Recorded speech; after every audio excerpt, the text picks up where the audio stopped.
চলুন আমি কি করে ওলের ধোকার ডানাটা বানালাম দেখে নিই।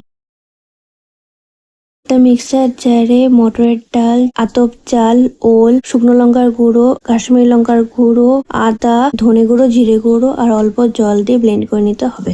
কড়াইতে অল্প সর্ষের তেল দিয়ে তেলটা গরম হয়ে গেলে ব্যাটারটা দিয়ে নুন, হলুদ আর অল্প মিষ্টি দিয়ে ভালো করে জলটা শুকিয়ে নিতে হবে।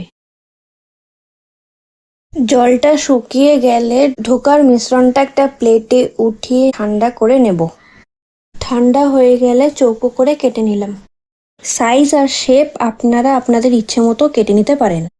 কড়াইতে সরষের তেল দিয়ে তেলটা গরম হয়ে গেলে ধোকাগুলো এক এক করে ভালো করে ভেজে প্লেটে উঠিয়ে নেব। একইভাবে বাদবাকি ধোকাগুলো ভেজে নেব। ওই তেলেই সাদা জিরে ফোড়ন দিয়ে সেদ্ধ করে রাখা আলুগুলো ভাজা করে নিতে হবে।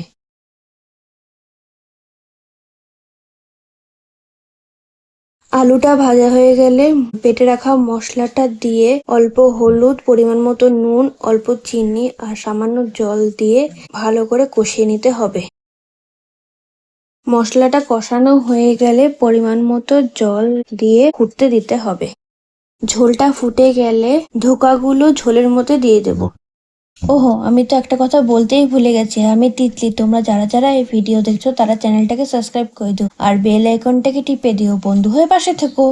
ঝোলটা মাখো মাখো হয়ে গেলে ঘি গরম মশলা দিয়ে অল্প নেড়ে নামিয়ে নিতে হবে।